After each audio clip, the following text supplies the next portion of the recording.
A wave is just a means in which energy can be transported. So when you see a wave, it's actually energy that's in motion. Now, when we're looking at waves, there's actually a couple of different types of waves we can have, and you can see those two waves in the diagram that I have on the screen. The first one is a transverse wave.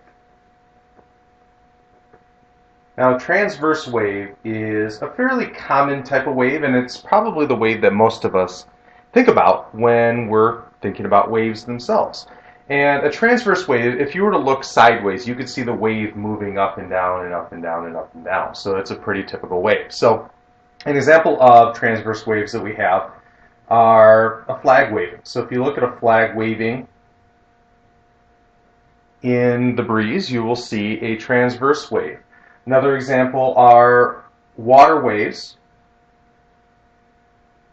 but specifically on the surface of the water. Actually, underneath the surface, we have the other type of wave, which we'll talk about in a minute. But if you look at the surface of water, you can see the water moving up and down, and that's actually more of your transverse wave that you're used to.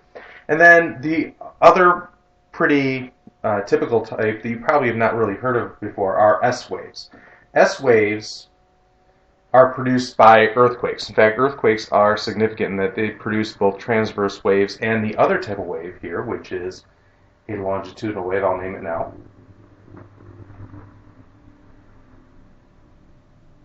An earthquake produces both S waves and P waves. P waves are the longitudinal waves that are produced by an earthquake as well.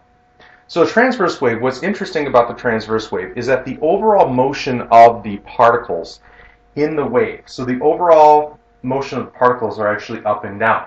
So if you have a particle, let's say at this point right here, this particle is going to stay in this position. So the particle is actually not going to move left or right at all. The particle is just going to move up or down. So if you were to take a piece of paper and put it on the surface of water and send a ripple through the water, you could actually see the piece of paper move up and down, but the paper itself is not going to move left or right. So when you're talking about a transverse wave, the motion of the particles themselves are just up, or in this case over here, down. So they'll just move up or down. But the wave itself, the energy is being transported left or right.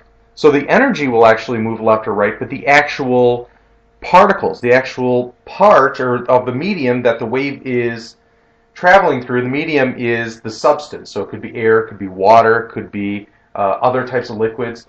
But the actual parts of the object itself, the medium itself, are not going to be moving except for just up or down. So they'll be displaced up and down, but they are not actually going to travel with the wave itself. So that's actually a common misconception when you're looking at waves. A longitudinal wave is a little bit of a different wave. For a longitudinal wave, you'll notice that the wave doesn't look anything like a wave. And that's because it is a little bit different. Instead of the particles actually moving up or down, the particles move left or right. So what happens here is with the individual particles, the particles will shift left or right. So think of this like a slinky. If I had a slinky here, I can move the slinky left or right, and the slinky itself will just shift back and forth. But the wave itself, the transport of energy, is actually moving left or right as well. The difference is that these particles will shift to the right, then shift back to the left, and shift to the right and shift back to the left. They're not actually going to travel the entire length of the wave itself, while the energy itself will be moving along with the wave. So the key difference that I want you to understand, if you look at the green arrows that I have here between the transverse wave and longitudinal wave, in a transverse wave, the actual particles themselves are being displaced perpendicular to the motion of the wave. In a longitudinal wave, the particles are displaced parallel to the direction of the wave. That's actually what P waves come from with earthquakes. Parallel waves. That's actually what that stands for. A couple other examples of longitudinal waves. Water waves themselves, when they're, I'm just going to put under, but basically under the surface. So in the middle of the water itself, any waves that move are actually longitudinal waves. They're not transverse waves. In fact, That can be said about any liquid. Any liquid is going to have a material in it, or energy I should say, in it. The material is going to just move parallel to the wave. So we have a longitudinal wave that's transmitting any energy through a liquid. Then the last one, which is a very common one, is sound. Sound is actually a longitudinal wave. In fact, we're going to talk a little bit more about the properties of sound later on in the unit. But you will see that when you're talking about sound, you have a longitudinal wave, and it's actually caused by pressure.